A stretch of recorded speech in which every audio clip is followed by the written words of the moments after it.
Hi everybody, it's Kathy Ondas with Simply Cards by Kathy, but I'm here with you today for Connect to Create.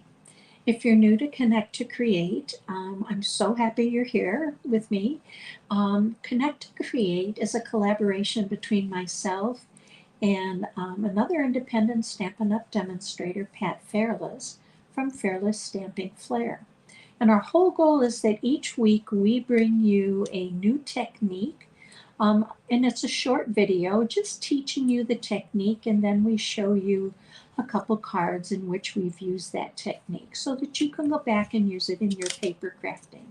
And it's also there on our YouTube channels under the playlist Connect to Create, so that you can always go back and refer to it if you need a refresher.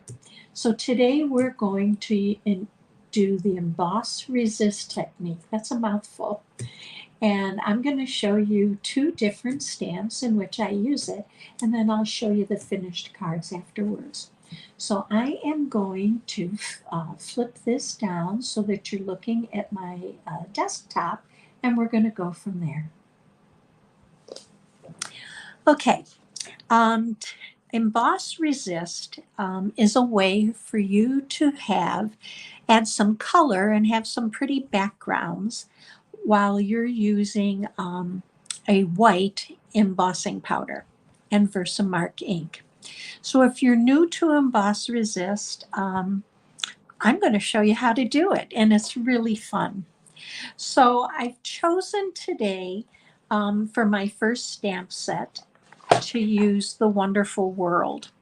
And we're going to use this large image here. We're going to emboss it in white, and then we're going to add some colorful background using Orchid Oasis and our blending brushes.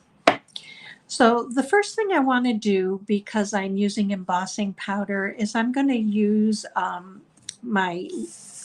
take the static off the paper.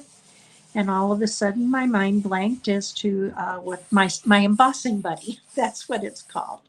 So just give it a couple swipes over, and then we're going to bring in our stamp, and we're going to use Versamark ink for this.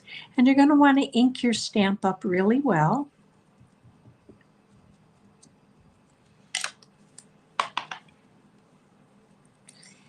And just go ahead and stamp and lift. Now I don't know if you can see the Versamark ink there. I'm going to pick it up and see. And then we're going to, I'm going to bring in my tray here, and I'm also going to bring in my white stamp and emboss powder. Now I just kind of, some people keep it in a plastic container. I kind of just keep it in here because I love this little tray. And I just want to make sure I'm giving it a good once over. So you can see I really put a lot on there. But then I'm just going to tap it off. And that embossing buddy did a great job. The idea is to prevent any buildup of powder on the outside of the image that you stamped. Now, if you do have a little bit of powder, like I have up here, it comes with this great brush. This whole stamp embossing set is in the new mini catalog. So I just brushing that off, and then I'm going to move this off to the side because we're going to use it again in a few minutes. And I'm going to bring in my embossing, my heat gun. Now I'm turning it on, and I apologize for the noise. I want it to heat up. And I will try to mute the sound in a minute so you don't hear it. If you're new to embossing, you can you want to watch your fingers because it does get hot. And then you also want to make sure that you don't burn your paper, don't overheat it. So I'm just going to hold this up, and I'll mute this for a minute.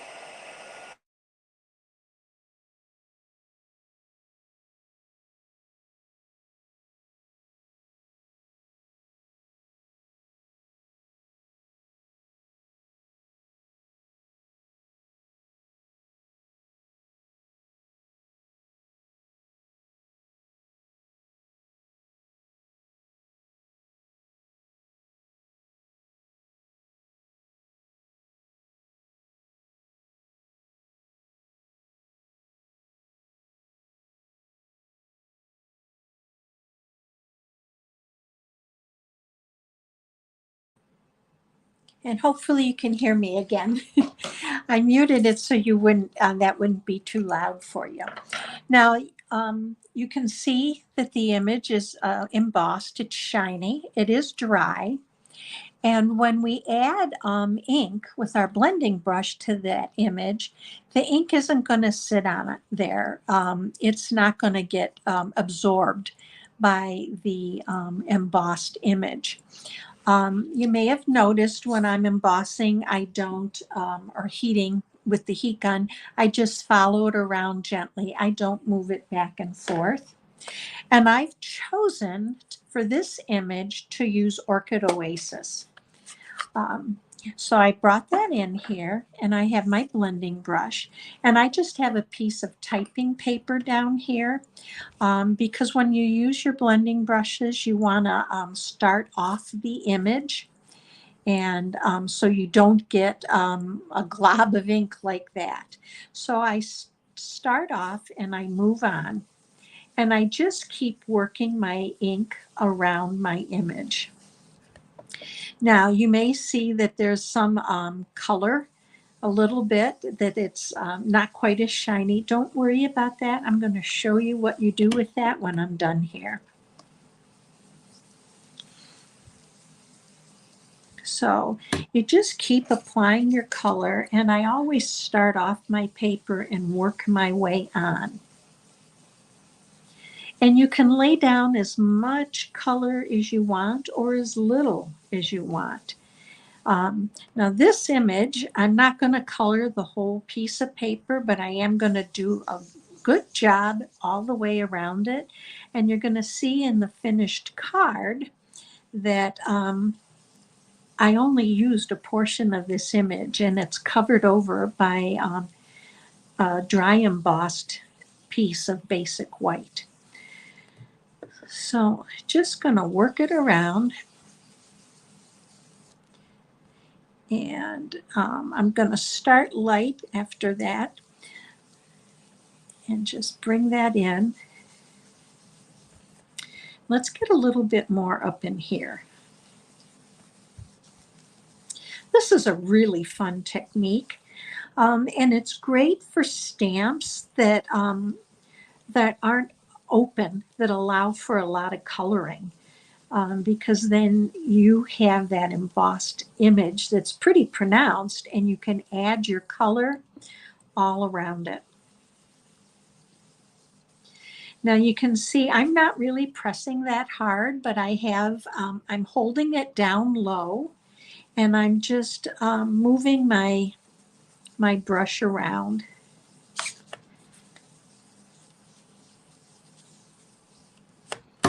Okay, I think that looks pretty good.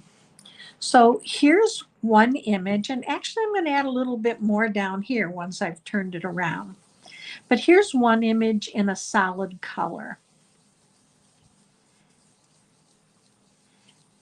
And we're going to set that off to the side because in a minute I'm going to show you a finished card with just this image.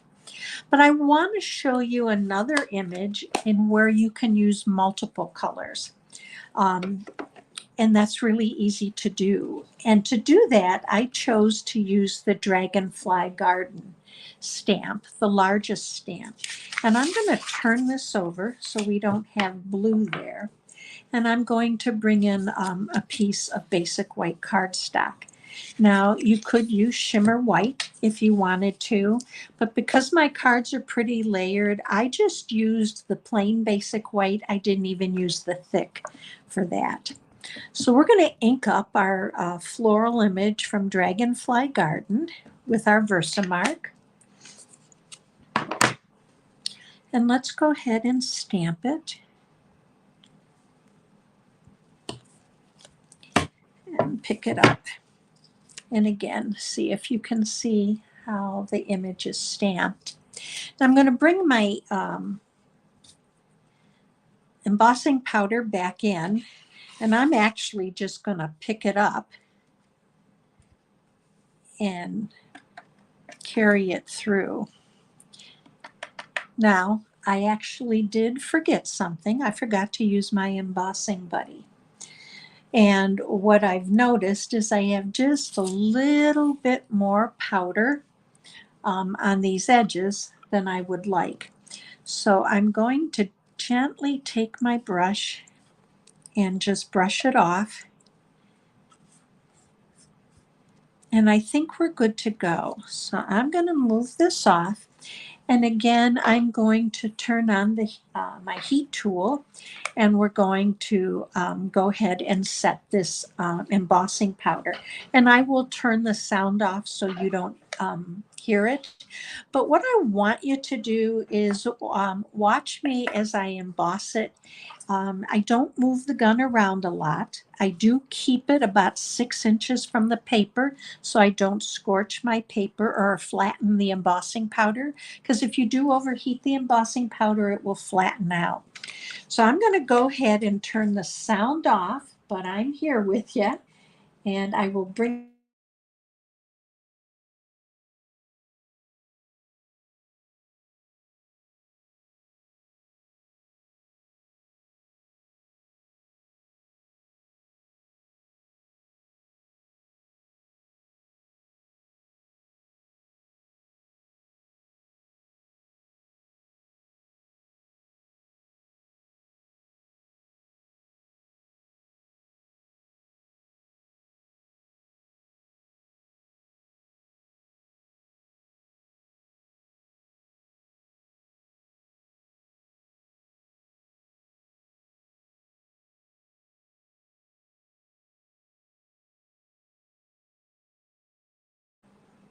and you should be back with me, and the mic should be unmuted.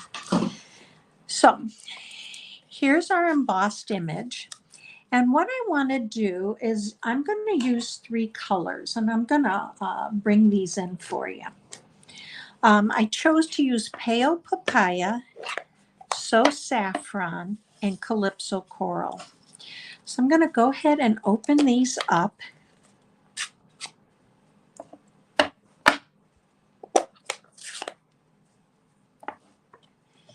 And I'm going to bring in my blending brushes. Now, I have a blending brush, not for every color, but for every color family, like the oranges, the yellow, the reds, the blues, and that's what we're going to use. So I'm going to start at the top here, and I'm going to pick up my Calypso Coral and start off and work my way on. And my goal is to have the 3 colors on this piece of paper, top, middle, and bottom, but to have them blend in with one another. And looking for kind of a soft look to them, but want a little bit darker at the top, very edge, and at the bottom. And you can go back over these as much as you need to. Once you're done, if you feel you don't have enough color on, or you want to add a little bit of color or blend the 2 colors in together a little better, you just go back over it. So I'm just going to keep working here with my Calypso Coral.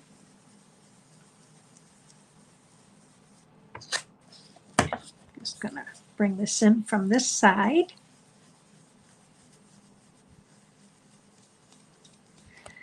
And I'm going to get up here on the top a little better. Okay, now I'm going to bring in my So Saffron. So let's do that. And I have this blending brush now, and I'm just going to start again off from the side and work my way on.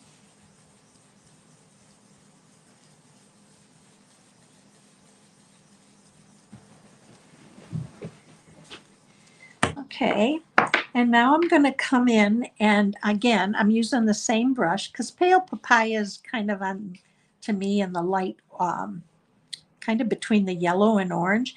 But I'm going to clean this blending brush off before I use it. And then I'm going to pick up the ink from Pale Papaya, and I'm going to, again, start off and work my way onto the paper. Now, sometimes the lighter colors, it takes a little bit more to lay your color down. But as I'm doing it, I'm also moving up into the So Saffron because I want those colors to blend. I don't want a definitive line between my colors.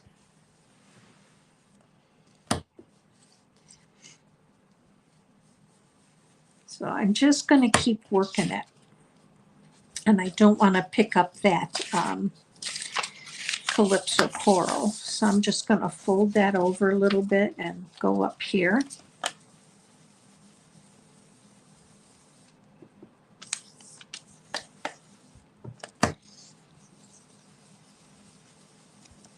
And now I'm going to move up into my So Saffron because I want those colors again to blend. I want to make sure you get your edges, so unless you want the white edge at the base.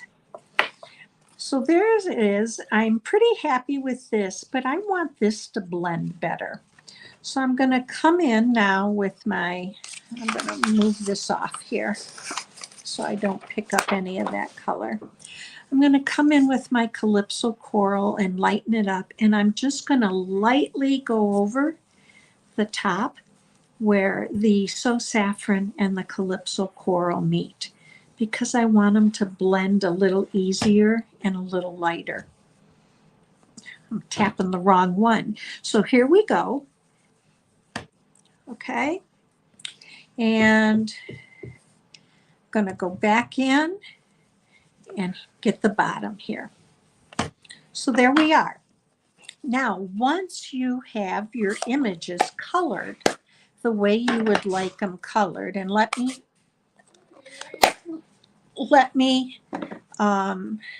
close these up to show you. You have your images colored, and you want to take off any color that may have stuck to the white